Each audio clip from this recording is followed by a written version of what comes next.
Kia ora, I'm Sheree Kinnear and these are the latest New Zealand Herald headlines. The Prime Minister is preparing to kick off talks with EU trade negotiators in Brussels. Securing a free trade agreement is a big goal for Jacinda Ardern's European tour, but our PM warns she may leave empty-handed. Ardern has arrived in Brussels after meeting with European leaders at the NATO summit in Madrid.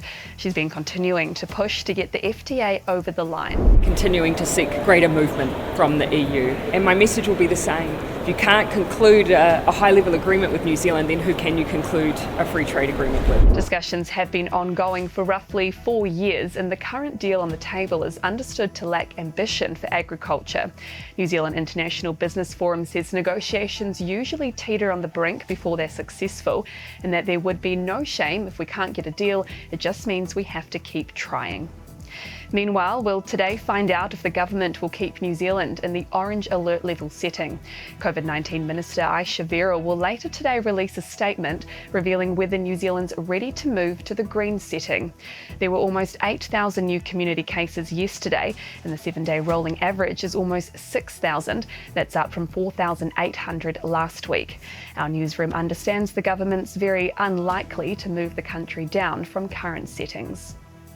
Concerns about understaffing at a mental health service that treated a man accused of killing a Christchurch mother had been escalated to the Health Minister.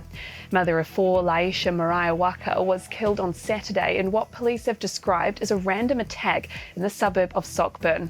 In January, the Health Minister told Andrew Little the psychiatric facility at Hillmorton Hospital was only operating 12 of its 15 beds and running a wait list for acutely unwell patients due to a stretched workforce.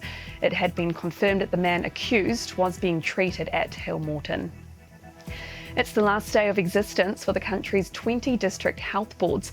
New Zealand's health reform comes into force tomorrow. 2 new health organisations will work alongside the Ministry of Health.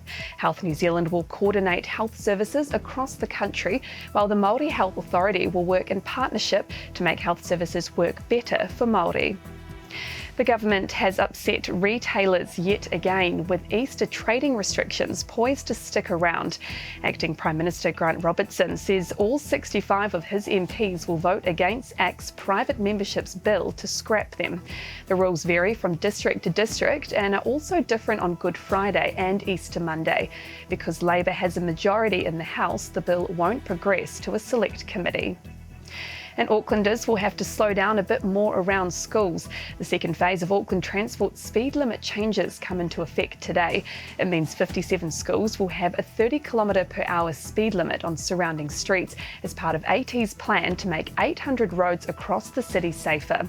Program Director Nathan Cammock says they've already seen positive results from the first stage of changes in 2020. Over the past 18 months, fatalities have almost halved, so down 47%. So this is really promising. And those are the latest New Zealand Herald headlines. For more and to stay up to date, head to nzherald.co.nz.